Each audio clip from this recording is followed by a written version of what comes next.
Welcome to the May 5th, 2021 edition of the Urban League Jobs Network Digital Career Success Series, brought to you by the National Urban League. I'm your host, Kenneth L. Johnson, president of the Harlem, New York-based diversity recruitment firm East Coast Executives. If this is your first time joining us, welcome. The Digital Career Success Series, DCSS, is a professional development series that helps members of our Urban League Young Professional chapters and other diverse job seekers develop new skill sets that will enhance their careers through digital platforms such as webinars and Facebook Live. The goal is to provide an opportunity for professional development right from one's computer. Today's Digital Career Success Series, Building Your Professional Tribe, will feature the amazing Kimberly Pack of Anheuser-Busch. Kimberly, welcome to the Urban League Jobs Network Digital Career Success Series. Hi, thanks for having me. I'm super excited to be here. I'm so grateful for the team at Anheuser-Busch for thinking of me to present this topic that's so close to my heart, and I'm very passionate about it. And also to be able to contribute to our ongoing relationship between Anheuser-Busch and the National Urban League. We have a civil rights icon, John Jacob, that used to work for August Bush III, who also was the National Urban League's president from 1982 to 1997. So we have a very good long-standing relationship between our two organizations.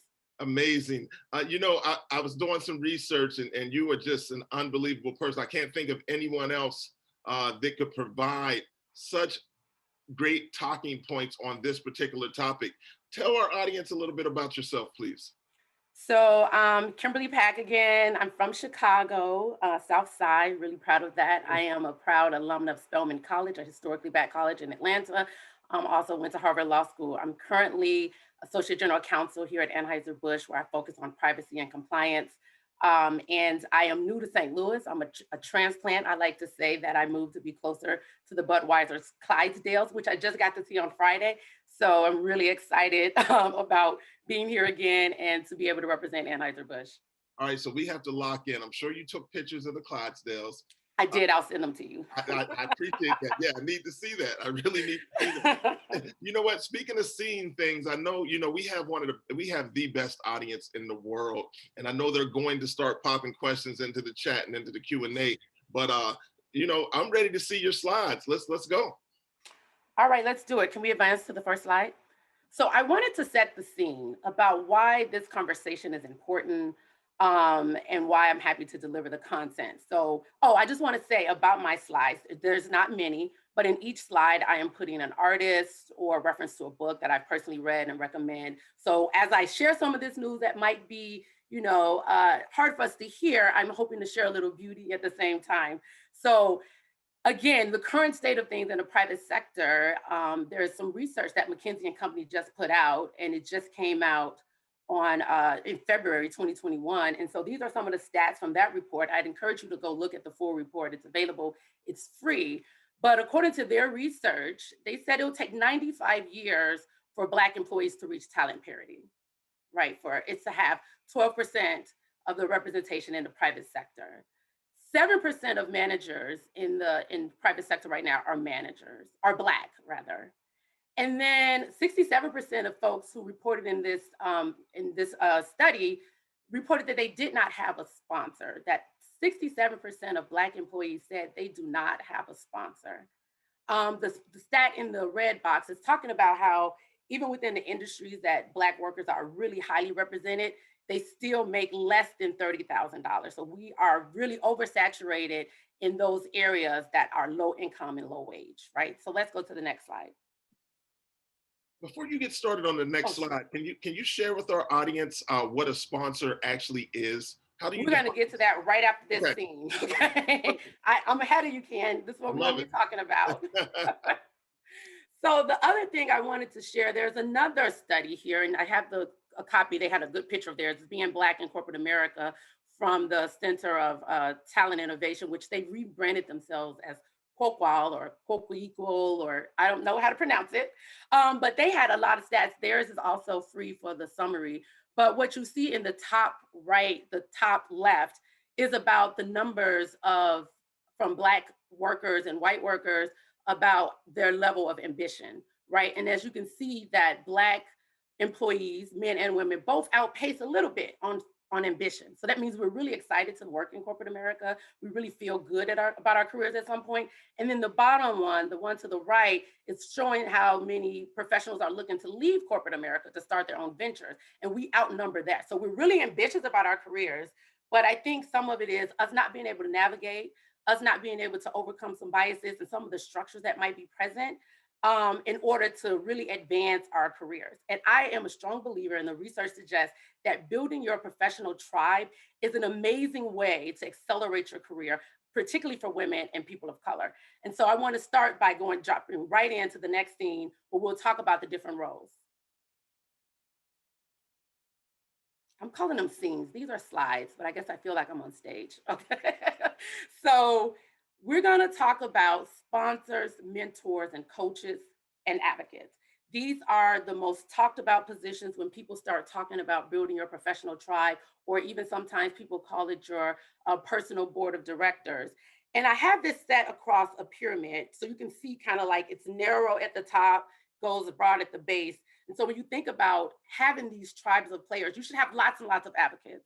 You'll have fewer coaches, but you'll have more coaches. You'll have some mentors, and you'll have very few sponsors. So when we think about this and how when we're building out our tribe, the numbers, you'll have very few sponsors, maybe one or two if you're lucky, right? Next slide, please. And so let's talk about the sponsor protege relationship. So the sponsor, to attract the sponsor, one, you get chosen. This relationship is one where you don't have a lot of control. You end up getting recognized. And so what the sponsor is doing is using their senior leader, usually, right?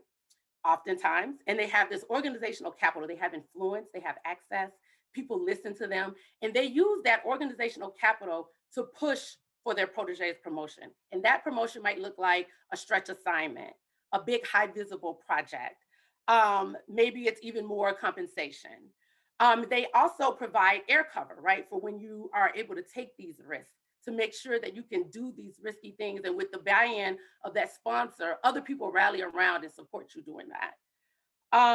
When you think about a sponsor, these folks are typically about 2 levels up. So if you're thinking about like, who could I think about being recognized by, it's about 2 levels up. And the thing about a sponsor is they find out about you from you doing good work, right? You need to have a good reputation.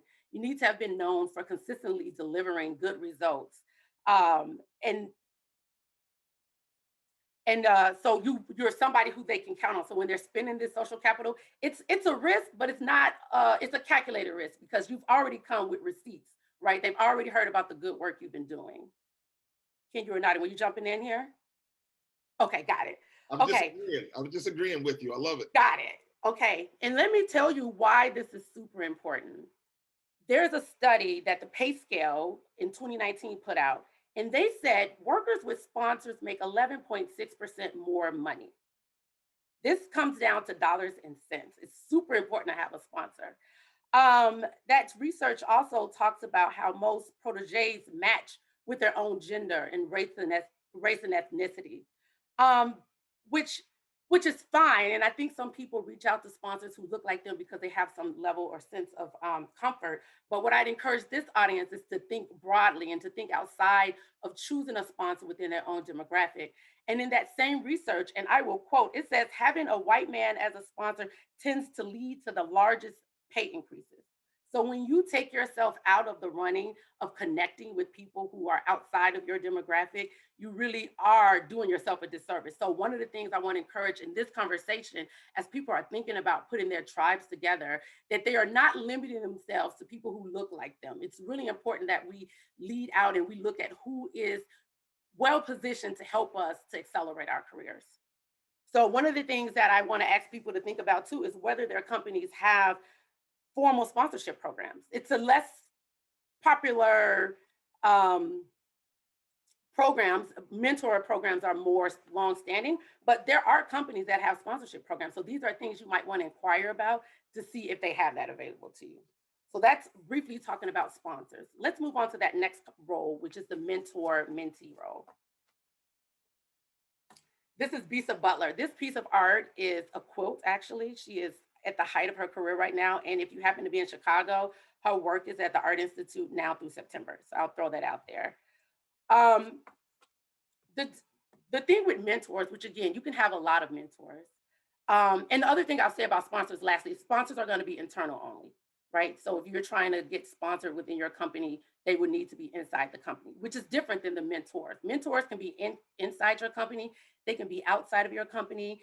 They're usually going to have more experience than you, more expertise. You're going to identify them from people you can learn from. They've role modeled some behavior for you, and they're able to help you focus on the long-term development. So these relationships are a little more long-term, they're a year. You're going to be talking to these people about what things are going well, what things aren't going well. You're going to be honest with them about some setbacks you might be experiencing, some things you might not be on top of. So this is a relationship where you're building trust, and that you're trusting the mentor to hear the real story about how you're doing. And then together, you guys are coming up with strategies to help you do your overall development. So some strategy you might set up with your mentor may be, look, I want to be position myself to be promoted in the next 2 years. Let's work on those things that I can start doing to position myself to be promoted. Maybe they're helping you identify some resources. Maybe they're developing contacts for you so as you can continue to build your network within the company or externally. If you one of the things you want to be seen as is this industry leader, they can help you with that as well. So a thing here is, does your company have a formal mentor program? Are you participating in it? These relationships tend to be more organic, but I do appreciate formal mentor programs. It's a great way to be connected with someone that you might not have come into contact with outside of that or outside of your workspace. So please don't dismiss formal mentor relationships. I know people really talk about it has to be organic, but organic stuff happens. Once we meet, let's organically get to see what we're connecting on, what things we have in common, and really leverage these mentor roles, these folks who can really support your growth and development. You know, while we're here, Yeah. there was a question that came in, and they were wondering, you know, do you have a blueprint to identifying a sponsor? Is there a methodology to that for you? So it's not a methodology. What you want to think about is in your career and where you sit, who are the decision makers? Who are the people who are in the rooms that you're not invited to, right? That you're not in, that are deciding plum assignments, who's deciding projects, who's really having influence about who's ready for the next role or the next promotion, who can lead, this next high visible project. And so you just want to get some thought and think about, and this is something you can have a conversation with your mentor too, right? You can get with your mentor and say, hey, I really want to be promoted. Who are the people I really need to start impressing? Who are the people who need to know that I'm really a high contributor? Who needs to know that I really am a high potential candidate that's ready for this next stretch job? So that's kind of how you identify the sponsor. And again, you don't get to choose a sponsor, unfortunately. The sponsor chooses you. But what you can do is make your wins, your successes, your triumphs available, known to them, and also interest in the fact that you want to.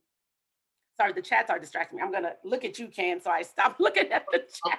I'm going to take care of the chat for you. Yes, you're So taking don't care of worry the about it. chats I for me. got it. But yeah, so I don't even know where I left off, but hopefully that was helpful with identifying the sponsor. They're going to choose you. You just need to show up as your best self.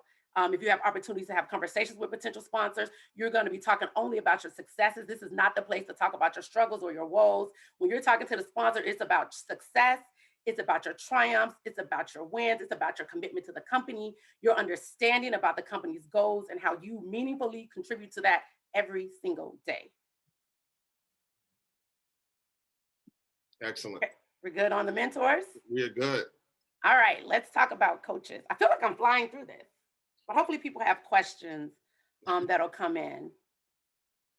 So when we talk about coaches, these are folks who are going to help you with discrete things. So these are things where you're trying to focus on strength. You might need to, eliminate some specific behaviors. And these folks can also be internal or external. So these are things like maybe presenting and having presentation skills is really important, but your PowerPoint skills are not on point. This is a place where you can get some coaching, right? You can do some training. You can reach out to someone. Maybe you need strategies for how to work with different work styles. This is a discrete thing that you can connect with someone. They can help you to be able to improve that. Maybe you need to really deepen your corporate knowledge and understanding. Maybe you're a new employee, or maybe you've just been doing your own job really siloed and you're not sure how your work connects to the broader plans and the broader strategies of the company. These are things that you can be coached on. These are things where you would have a starting point and an ending point and can show clear progress. This might include shadowing someone so you can get that on the job training and new knowledge. And again, with this is where also executive coaching might come in. So people have to make a decision about if there are times where you might want to invest in yourself, or where there's times where the company might invest in executive coaching for you, where they are really doing deep dive investment in you building out some professional aspect of your leadership and your development. And that's something that people would need to ask, right, and inquire about. When is it appropriate for me to reach out for executive coaching or some external coaching that costs money? And under what circumstances does your company pay for that? And more importantly, you have to deal with you wherever you go. So if the company's not willing to pay for it, and you've identified some gaps in which you think it's worthwhile, you may have to make that investment in yourself if you decide that it's really important to you to close a gap on something for your long-term career goals. So that's coaching. I hear people are really liking the artwork. I appreciate that. I'm going through this. Yeah, you basically curated an art show here as well. I'm gonna have to slow down, and we're gonna ask more questions because I only have like listen, 10 slides, and we're already at 8. We have questions in the Q&A. We have questions in the Q&A. We're going to be okay. Just go ahead. Okay, great. I'm happy to hear that. So let's talk about advocates. I put here advocates everywhere because for you, advocates should be everywhere. Who are advocates? Advocates are these folks who have firsthand experience with your work performance and knows your strengths. They know your strengths because you've worked together, you've worked on the same projects, maybe you've been on the same working committees. It's your stakeholders that you talk to every day. It's the people you support, and you're delivering every day. You're creating a good work experience. They are seeing the wins that you're delivering. They are seeing you coming up with these solving problems in a new and unique way, how you're showing up as a team player. And so this is like everyday stuff, day in and day out. You should be laying the groundwork to have a bunch of advocates. And then what advocates do is bring up your name in rooms you're not in. They'll have a meeting, they'll hear something. Oh, you should think of Kimberly for this. I think Kimberly would be good for this. Have you ever considered Kimberly? That's what you want to be happening all the time based on your experience with people, right? That you're contributing, like I said, and they can lead to connections because they have this really good experience with you. They really think highly of your work and how you contribute, how you've been a really good team player. And so when they're in other rooms and opportunities come up or a person comes up, they're able to make those connections for you because they know your work, they know your strengths, and they speak you up, they make connections for you, which also can help accelerate your growth. I want to say this Little Black Book of Success, Laws of Leadership for Black Women is a fabulous book, really specifically talking about some of the things that happen in the workplace for Black women. We're not there yet, but in addition to that book, that book is from maybe 2009. It's still very relevant, and they released a new journal to go along with it in maybe 2019. And so you can get both. I have both, I've used both. I highly recommend that book. One of the authors of that book, Marcia Haygood, she actually is a friend of the National Urban League and was a career coach a couple years in a row. And I've had the opportunity to work with her. Yes, she is amazing. And she is fabulous. And if you follow her on LinkedIn, she puts out gems all the time. Sometimes you can catch some of her free stuff. So I'm glad you shout her out. She is amazing. If you're not following her on LinkedIn, start following her on LinkedIn. Okay. Thank you. Let's go to the next slide. Okay, so in the write-up, we talking about these sponsors and the mentors and coaches and advocates. But I like to say that we have some other bonus players that I personally like to call out in addition to those roles. So I'm going to start with the manager. And you can do the next one as well. Thank you. The reason I specifically call out the manager is, I've been mentoring people for years at this point, and what I've come across consistently is people making some assumptions about the role of the manager in their careers. So some people think automatically, because they're doing a good job, that their manager is actively serving as a sponsor. They're actively advocating for them in rooms that they're not in, and sometimes that's not the case. So what I really tell people to do, the manager can certainly be a sponsor. Your manager can absolutely be an advocate. That person can serve as a coach. Um, and a mentor, but not really because they're a manager. So I wouldn't really say your manager's your mentor, but they can definitely serve in all those other roles. But it's really important that you have critical conversations with your manager, that you guys are really aligned, that you're getting critical feedback from your manager, and that you understand what's important to them, that you've shared what's important to you and where you want your career to go, and that they are in alignment with that they are supportive of that. Maybe you have to make a specific ask of, would you be willing to put my name up for blah, blah, blah, right? So this is how you really gauge if your manager is willing to be active for you as a sponsor or as an advocate. These are not things that should be assumed. And the other things I want to tell people about their manager is managers are not trained to be managers usually, right? Most folks become managers because they were doing really well as an individual contributor and they were recognized as an individual contributor. And the next level of their progression at some point led them to be a people leader, right? They got escalated, they were promoted, and now they're leading people. But usually people do not get trained on how to lead people and how to develop people and how to be an advocate and how to be a sponsor as a manager. So I really want to encourage this audience in particular to really know that you need to manage up. You need to manage your manager. And the way you do that is, again, through these critical conversations with your manager, get the feedback, finding out what's important to your manager, lining up what's important to you to that manager so you can get that buy-in and support. So do not make assumptions with your manager, have deliberate conversations, and make sure you can get synced up and aligned with your manager. And if that sync up doesn't happen, then you'll be working with your tribe on how to manage around your manager, right? So now here you are going to be trying to engage with other people who can able to help you continue to accelerate your career despite any barriers or setbacks due to your manager. All right, let's talk about who's next. I think it's the critics. Okay, so people don't talk about the critics often. And I'm not going to say my goal in bringing up the critic is absolutely not for you to make your critic part of your tribe. We do not need the critic to be a part of the tribe, but we do need the input from our critics, those people who have deep seated perceptions about us, people who have maybe had negative experiences, people who have been on the other side of maybe a mistake, or people who generally just don't like the way you do things at work. You want to know that, right? Because perceptions matter. And some of the feedback might be relevant. So I tell people, if you have some criticism from someone, you absolutely want to take that information in as helpful. You don't want to get defensive about it. You don't want to automatically dismiss it. You need to take in the information and you need to make an assessment about what part might be fair, what part, this is really, I really can improve with this, or what part might be completely bogus, untrue, unfounded, unfathomable. Why are they saying this about me? But you need to make that fair assessment. And then what you can do is decide whether it's worth converting your critic. How do you convert a critic? You convert a critic by saying, hey, once you get the perception of what the issue is, say, hey, I'm really committed to addressing this. And then you start to address it and you keep them in the loop about your progress. So then if you continue to work with these people, let's say you were late and they had a perception that you were always late, then start being early. And then you call out that you're being early, like, hey, I really appreciate it when you told me, that you called out that I was late. That was really hard for me to hear. Own it. Show that you're not defensive. Show that you are really looking at being, personally growing and improving. And then you say, I've been early. Have you noticed that I've been early? I'm so glad, and you talk it up, right? And I'll tell you, for perceptions, the research says that it takes about 6 months to change a perception.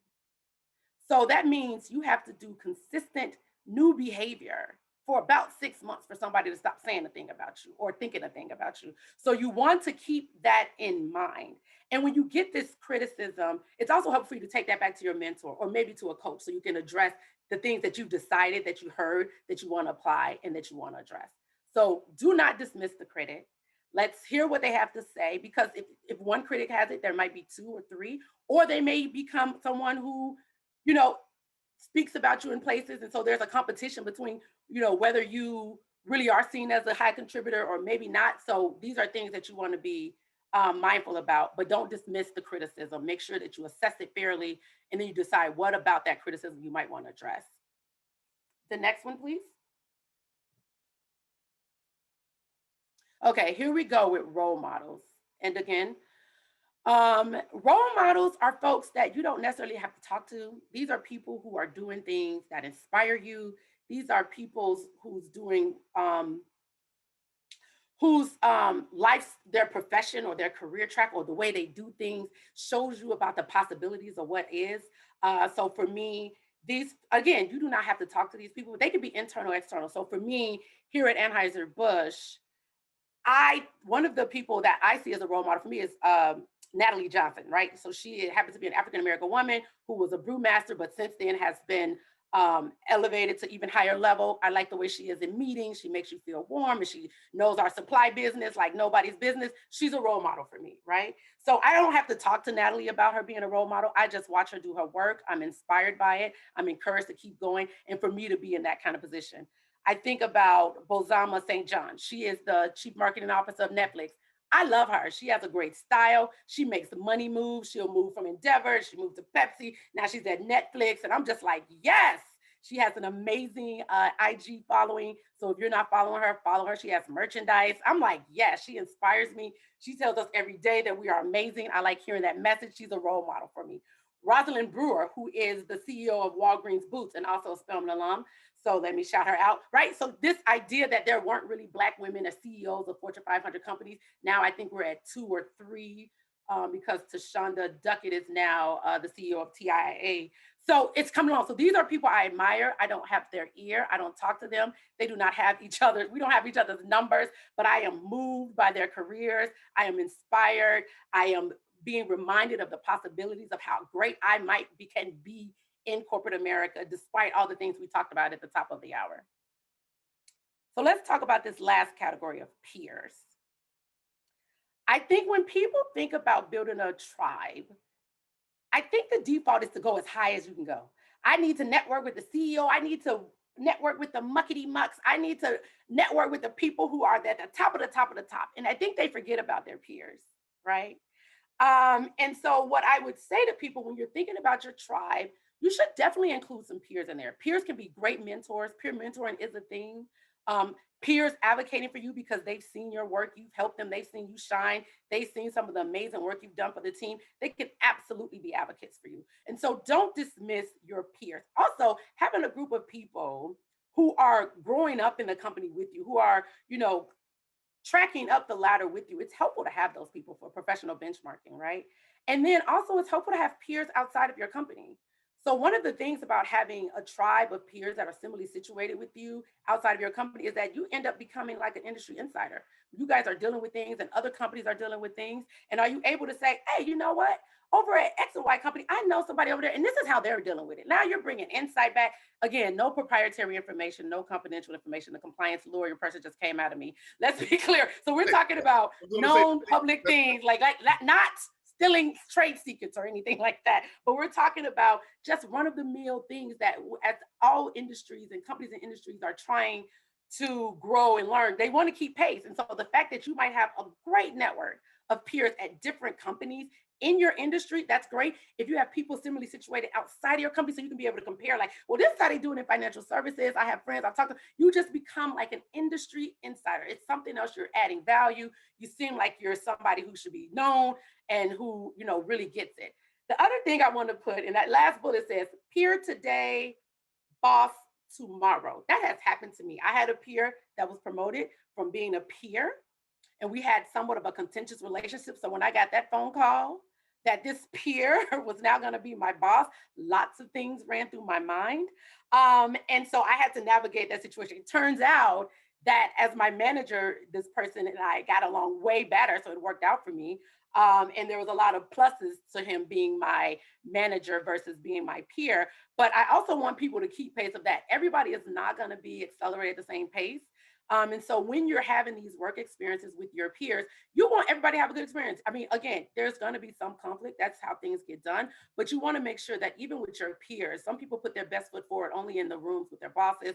They only put their best foot forward in, public settings. But no, you want to put your best foot forward with everyone you have an interaction with, because they may be, again, an advocate for you, which you can utilize that. Or again, they may become someone who has some other influence or authority over your career before you might know it, right? Okay, those are my bonus players. Let me get to the MVP of a tribe. That is you. If you did not know who the MVP is of your tribe, and that it is you. I am happy that you are here and that you are hearing this message. You are the biggest piece of the puzzle to having a successful career. You are the strategic driver of your career. No one cares about your career more than you. No one's going to put more effort into your career being what you want it to be than you. And so take that on, accept that. And then in that role as a strategic driver, you want to be clear about what your goals are. Um, you want to know what you don't know. So you want to be out here looking for that feedback. And I want to say about feedback and seeking out feedback as you are trying to be strategic is that they say that women, and particularly Black women, but this is for all women, tend to get feedback about soft skills. They'll get coaching and feedback around things like competence and maybe executive presence. But really, what you need the feedback on is kind of your business acumen and your coaching on business acumen. What are the things that's going to help you to deliver results better? Confidence is a good thing, but they don't give that training just pointedly at men. And so when men are getting coached, they are getting coached on how to be a better professional. So make sure when you're seeking out feedback or coaching that you're very clear about that it's things that's going to help you. Now, I want you to be confident. I want you to have executive presence, but you need to know how to do your job. You need to have to know how to get things done. You need to know how to identify solutions to things. Like these are the things that really matter. So when you're being strategic, you're also being aware of what you know, what you don't know, and you're getting out and getting in front of closing those gaps and expanding on our skills in that way. The other thing is about being honest, because if I'm advocating for you to get feedback, you have to accept that feedback. You have to get real about what you know and what you don't know, what you do well and what you don't do well, and be honest. Be honest about you haven't been feeling it for the last year due to whatever reason, right? We're in a pandemic. There's lots of things going on. So be honest about, you know what, right now I haven't been kicking butt like I want to be kicking. I have a lot of distractions going on. I need to refocus. I need to be honest about that so I can't be out here not delivering and expecting results. So let's be really honest about that. Let's be honest about where we are and what we don't know and how we can close that gap, right? And then I say consistently add value. You want to always be adding value. You want to be contributing in meaningful ways in every instance that you have the opportunity to do so, because that's the things that attracts you to the sponsors. Those are the things that has your advocates singing your praises all the time. Your name is coming up and you're being thought of to do things and getting visibility. These things matter. So you have to be clear about what value you're adding. And if you don't know, you need to do a temperature check, right? You should do a temperature check. If you don't know what people would be talking about you outside these rooms, I encourage you to think about that right now. What do people come to you for? Are people constantly coming to you for, to help them do something, to solve some problem? That's good. You can have a conversation with people. Say, what do you think my strengths are? What do you like best about working with me? Do those temperature checks so you can see. And if you find that people don't have a lot of stuff, good things to say about you, that's great. Let's get with a mentor and let's start talking about how we're going to address this and how we're going to start getting out here and leading with our strengths so that people can serve us in this way. I say believe here. I'm a woman of faith. And what I know is that if you do not believe that you can have success in your company or in corporate America generally, your actions are going to align with that. Your actions are always going to align with what you believe. So I need you to believe that you have everything you need right now in order to have the career that you ultimately want. And the reason I say you have that is because you have everything in you right now to start building a tribe, to have a network of people who can rally around you to really hit the goals that you're setting out for your career success. You have it right now. You can start today. If you've already been started, that's great. Let's escalate it. Let's jumpstart. Let's use this as a reflection point to say, I am ready to jack this up. I am ready to have amazing success in the second year of a pandemic. These are my goals, right? And then the other thing is know when to pivot. Every manager, every department, every company is not going to be a good fit. And after you do all the things that we've laid out here to do, where you're delivering good work, where you are having a tribe and you're getting good advice from folks and you are implementing the advice and the feedback and you're demonstrating how you are a great contributor and it's still not working out, you might need to go. And what does that look like? That might mean you go to a different department because you have found other sponsors and leaders that work better with you and who can see your talent and your skills or your contribution or the type of work that you really want to do is elsewhere. Like get really clear about that and make the move if you need to make the move. Don't stay longer than you need to. Oh, look at me. I was talking about time and I did okay. All right, this last bullet. It's not last because it's not important. It's last because I really want to end it here in this part of the conversation. It's tending to your well being. So I just want to be honest about where we are, right? So there's a lot going on. I talked about the pandemic. There's things that's going on like police violence, right? That's impacting us, that's in our minds. There's trials that happen, right? Where where it's distracting us, where we have, we come to work and, these things are occupying our mind, even if you're coming to work virtually, still, you're coming to work. You have to have your work cap on. And these things are on your mind, and you don't want it to feel like police violence is just a black thing, and you would love to know that your colleagues are just as upset, but you also don't want to be triggered, right, by somebody saying the wrong thing to you about these topics because we're already on edge. See, I feel you, I see you, I hear you. This is real. And so we're talking about aging parents. We're talking about all the stuff that we have going on. And so what I would say as you think about your career, you have to take care of yourself so you can be a great worker, so you can have a successful career. So what does that kind of stuff look like? That might look like therapy. That might look like exercising, getting a healthier diet. That might be meditation, a fun new hobby, setting healthy boundaries. That's why I got that Set Boundaries Find Peace book. Get you some peace. It might be, if you're a person of faith, some prayer circles. It could be any of that, because what I strongly believe is that when we are well, when we are well, being well allows us to do well in our workplaces and in the other places where we have chosen to commit our time, our skills, and our gifts. So do what you need to do so that you can be well, so that you can do well. All right, I'm done. Man, I'm no, you're not done. We got a ton of questions here. Oh, also, I know a lot of people are in the chat asking if these slides would be available, but you can always go to the Urban League Jobs Network YouTube channel to view this show and other shows. I don't know. This will probably be up within the next week. So visit the UL Jobs Network YouTube channel, and you'll be able to rewatch the recording of this actual episode. Kimberly, you killed it today, right? Oh, So much, good. so I much was that so nervous. I told you. don't I couldn't tell. You knocked it out. So we're locked in. We have a lot of questions here. And I'm going to go to one that came in really early. It was like at your 5-minute mark, and someone wanted you to kind of drill down and define talent parity. Oh, so that's just representation, right? So there's about 12% Black folks in the country. And so we should be represented better across the private sector. And we're not right now. So we are just undercounted in the private sector. We don't have the numbers that represent and reflect the numbers of Black folks in the country. That's all. All right, great. Thank you so very much. I have a question from Nicole. She wants to know, what strategy would you suggest for someone who would like to move up, but not with the company they are currently with? Oh, you want to move up, but not at the company you're currently with. So that should be easier. No, right? So what you're saying, so you have an aspirational goal to leave your company. And when you leave your company, you want to be at a higher level. So what you need to do is this tribe. So you need these external folks who are guiding you about how to position yourself to be seen, right? Maybe different recruiters, different contacts, so you can get these interviews at these jobs, because I know some people apply to these jobs. I'm somebody who, when I apply for a job, I never hear back. I have never applied for, maybe once I've applied online and I heard back.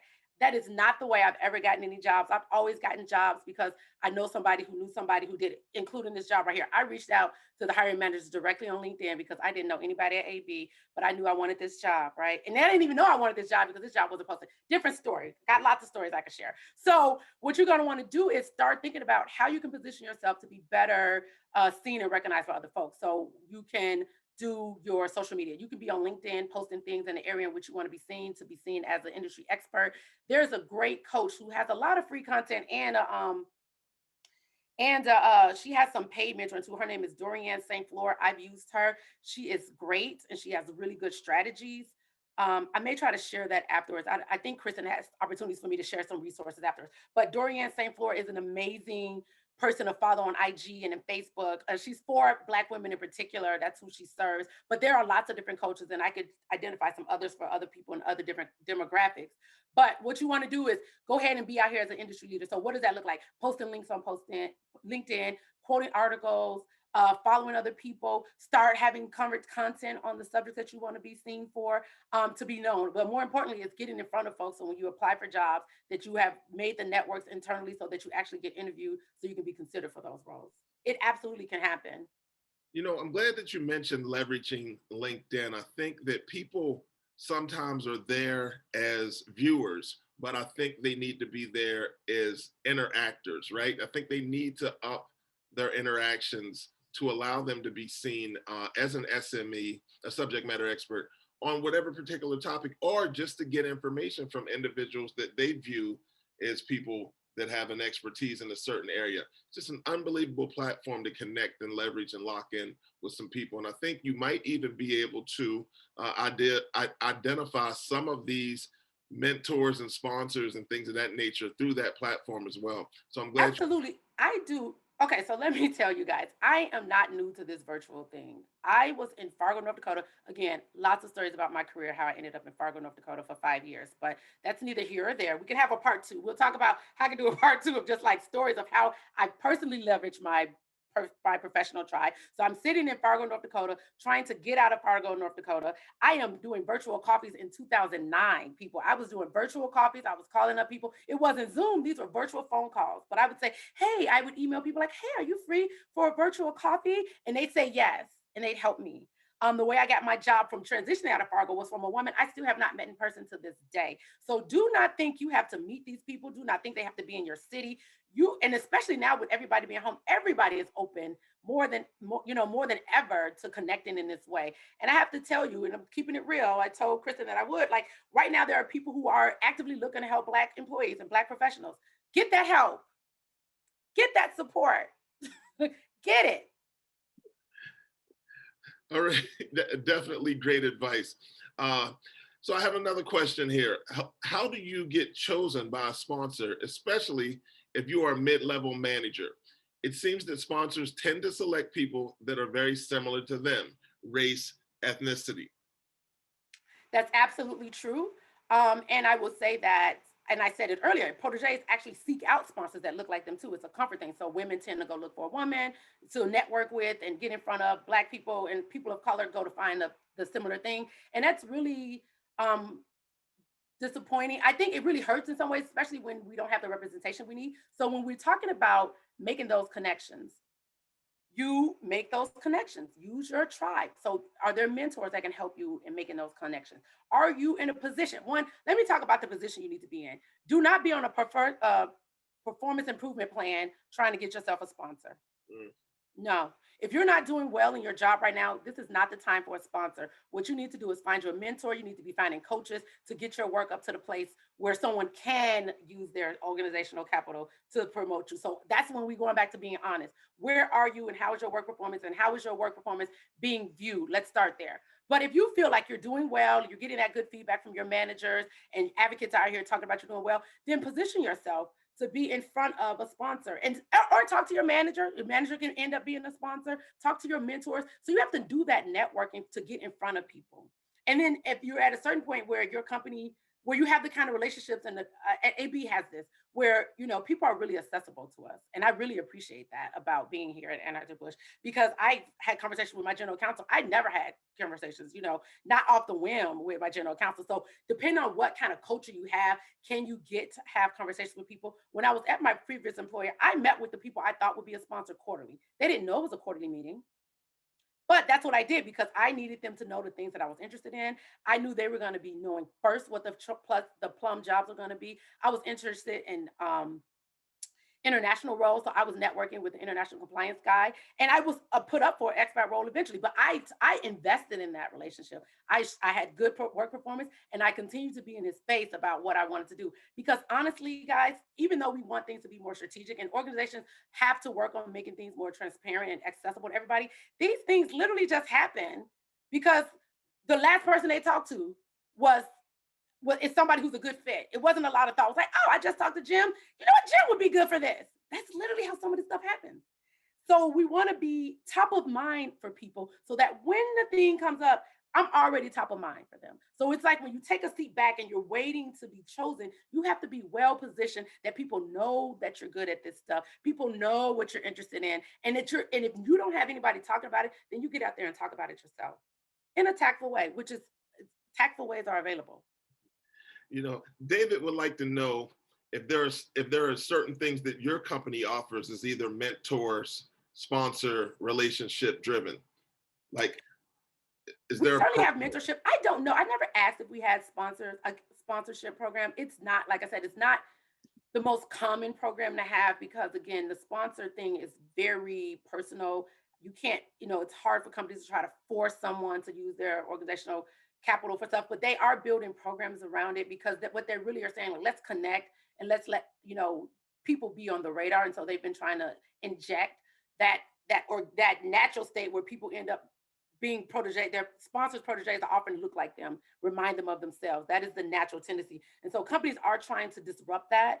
And one of the ways to disrupt that is to create a formal sponsorship program. And where they're really saying is like, let us get in challenging them to have people that don't look like them. I know there was some research I was reading about a person that said their kids to have three proteges at a time. One will look like them, two absolutely cannot look like them. So these are the things that people try to do to disrupt just always going to the default of someone that looks like them. All right, I have another question here. Yeah. So they want to know if you have some, outside of having the receipts as you spoke about, right? So doing a quality job and having some wins, are there some tips for laying the groundwork for gaining an advocate? Yeah, I think having conversations with people so you can do the good work and then build a relationship with the person. So even with your peers, you can do this. So to say with your stakeholders, to say after you've done a good job, have a conversation like, I really enjoyed working with you. I thought we did a good job. What did you think? Is there anything I could have been doing better? Like, that's really thoughtful. People don't do that with their stakeholders. You just delivered a good job. They say good job and you go away, but build a relationship and then share with them like, yes, I'm really excited about working this. When I think about my career long term, I'm thinking about X, Y, and Z. So now you've let that person who already thinks you've done a good job, they think you're super thoughtful. They think you are great with feedback and you've let them know what your next steps are and the next things that you want. So you're enlisting them. So when the thing comes up that matches that, they're going to think of you. So you lay that groundwork by having that communication with folks, letting people know what you want to do, what you're thinking about, so they can help you. You need to position them to help you. All right, looking through, do you have any tips on how someone can get better at networking? Yes, do it. Okay, so the thing about it is, I know I had a note about this because one of my friends who might be on here is an introvert. So we have this conversation about being an introvert or, not feeling like you have something in common. And I talked about this briefly, but there is common ground for every human that you ever meet. You have something in common with any human that you ever met, even if it's nothing that you're breathing the same air, that you're on the earth together. Like, and so if you just start from like the basic thing, you have something in common with everybody. So then double that when you have somebody in common at your job. We're working at the same job. So we have that in common. We have the same interests. The company has the same strategic goals. So I feel like there's sometimes people put blocks up about who could be talking to who and what I would have in common with them. I have something to come with anybody and I can talk to anybody. So if it's not natural for you to talk to anybody, I would say role play with friends. Role play, if that's what it takes, do a little role playing. Start small, start with your peers, people that you interact with already. Network with your peers. Say, tell me about what you like about what I'm doing and da da da da. And like, can you hold me accountable to this thing? These are things you do. And then you can network outside of your company. If you don't feel comfortable, don't go to the person that you think is a sponsor right away, but definitely get that mentor and talk to them about your concern about your ability to network. So that could be one of the development things that you work through your relationship with your mentor, or it might even be something worth getting a coach for. And to be honest, some of these coaches, and I'm not talking about these $1 billion corn fairy executive coaches. I mean, there are places for that. Most people, depending on your level, you don't need that kind of coaching. But there are people who are career coaches on LinkedIn you can find. There's very valuable. Some people have free kind of resources and circles that you can be a part of. And in these spaces, you can get this practice, you can get this information, and you can get this outreach. Network outside of your company, network with random folks, and then continue to get in the practice of networking. And don't see it like work. Just see it as talking to people. Just see it as building relationships. Just see it as the more people who know you and speak highly of you, the better. So play it like a game if it makes you feel better, right? Some people don't like that either. Like, it's too transactional. I don't want it to feel transactional. So whatever, you have to figure out what's the thing that resonates with you to get you to take the act. So if you believe that, people are going to think you're crazy or whatever, then that's probably what's distracting you from networking. So work on your beliefs and your mindset about your value that you add in every conversation I'm having with people. They're getting something out of it. I have threatened to charge my friends for my conversations because I'm like, this is so good. I should be charging you for this. I should be charging you for this. So because I know in my interactions, they're getting value from interacting with me too. So you, again, consistently adding value. You are enriching the other folks too. You're enriching your sponsors. You're enriching your mentors. You're enriching maybe not your coaches, depending on if they're only pouring into you. But yes, this is a value add across the board. So just get into the practice of it and get out of your head. You are so correct. There are so many people out here giving pretty sound career advice, basically for free, whether it's through LinkedIn. You have like Julia Rock and Letitia Bird, individuals like that who have sound and solid career coaching information. We had Orlando Hayes on a couple weeks ago, but he's a great career coach. And if you follow him on LinkedIn, he offers a ton of great information. So I think you're right. There's some things out there that will allow you to network seamlessly without kind of being seen, if that's what you're trying to do. So I have another question for you here. They'd like to know if your direct manager can serve as manager, sponsor, and coach. They can. So your manager can definitely be a sponsor because your manager knows your work intimately. So that's why I called out the manager specifically. The manager can certainly be in the room where they're talking about, well, is Kimberly ready for this next step? And that person can say, absolutely. Ben Halpert, if you're out there, say absolutely. so So yes, your manager can absolutely be a sponsor. They are really credible because they know your work most intimately of anybody else. They are really clear about your skills more than anybody else. They can absolutely be a mentor. I mean, I said not a mentor, a sponsor, and they can be a coach because usually your your manager has understands the role and what to do with the role, what's required of the role. So they can absolutely coach you on performing better. They can absolutely coach you on, the inner workings of the company, especially when you knew I've only been at AB, it's not even been a year yet. So my manager has to tell me, oh, this is the thing to do with this person, this insight, this coaching, I receive that coaching as well. So absolutely. The only role I say that their manager isn't really is a mentor. So that's the only role. I would not consider your manager a mentor. I would reserve that for everybody else. But the manager can certainly be a sponsor, can certainly be a coach, and can absolutely be an advocate for you in all the rooms that you're not in. All right, great. So we have somebody that I think you're going to provide exceptional advice for this particular individual. It's Aaron, and he'd like to thank you for this, but he's a first generation law student finishing up his first year. He's found some difficulty digital networking and networking in general. What resources would you suggest someone like him use or do instead?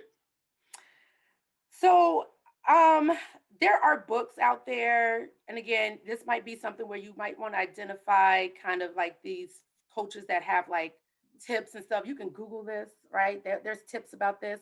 I think the thing about it is I don't know what's not successful for Aaron. I don't know if it's about the return of responses. Because I worked with someone on this specifically, and he was sending long emails to people he didn't know, right? Because he wanted to be really respectful and he wanted to tell him a lot about himself. I don't know you, sir. I do not want to read a long email from you. I want you to keep it short. I want you to ask me for 20 minutes. I tell people, send it something short, compliment the person. So you say, hi. And I do this all the time. Every resume, I got resumes sent from people and I had never met them. I sent them a nice email with my resume, what I wanted them to say and what I admired about them. And then they would just do it. Like, I mean, some people do it. Some people didn't, but you keep it moving.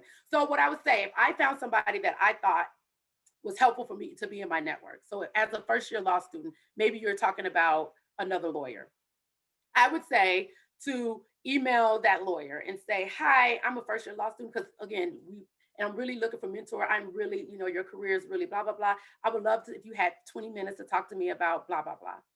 I tell people 20 minutes, I'm going to get as much time as you can, but 20 minutes sounds easy. When I meet with people, I always block off an hour because I'm going to get all the extra time out of you that I can. But you want to keep it short, and then you want to keep it to something, right? So you want to talk to them about their career, or you want to talk to you about strategy. And then don't be don't hesitate to follow up with people. So people don't manage their email box. I know people send one note and then they're like, I'm not going to send it again. I would send a follow-up. I don't have a problem sending follow-ups to people. And again, if then take the hint, but send it to a lot of people. Don't do one at a time. Don't do eggs in the back. I was actively looking for jobs at the top of the pandemic. Um, and I was having coffees. I asked my friend, oh, I have 5 coffees today. Like, this is virtual things. I was meeting with people. I was talking to people. I was targeting them because it was the companies that I knew I wanted to apply to jobs for. I was trying to meet somebody so they can pass my resume along. So I was being strategic, and I reached out to people. People had those coffees with me, and they passed my resume along. I got those interviews. Like, these things happen. So don't make it what it's not. If you're not getting good results, maybe adjust what you're doing. So maybe think about what language you're sending, get some feedback from other people. I'm available on LinkedIn, so hit me up. I certainly talk to you about it. Hopefully all 140 people won't hit me up on LinkedIn. So just know that. So be patient if you're asking me for direct questions, okay? Because I do have a day job that I am trying to keep. Okay. So we're at that point in the show. Yes, please let the attendees know how they can get in contact with Kimberly Pack. You here? Yeah, she put it up on the screen. So our LinkedIn's are up. All right, excellent. You were amazing today. A ton of questions, a ton of content. I really appreciate you and all that you've done for us today in helping us build our tribe. Coming up next week, Digital Career Success Series, Leveraging Your Community. We'll have Mr. Zachary Nunn. He's the CEO of Living Corporate. He'll be teaching attendees different strategies on how to leverage their community to build their personal brand and ultimately expand their professional network. We will see you next week. So on behalf of the National Urban League, Wanda Jackson, Kristen Bray, and today's sponsor, the Anheuser-Busch Foundation, I would like to personally thank Kimberly Pack for delivering an unbelievable session. And I'd like to thank all of you for attending. My name is Kenneth Johnson. Hope to see you again May 19th for Zachary Nunn and the Digital Career Success Series, Leveraging Your Community. Thanks a lot, Kim. I appreciate you. Great. Great. Thank you. Take care. Bye.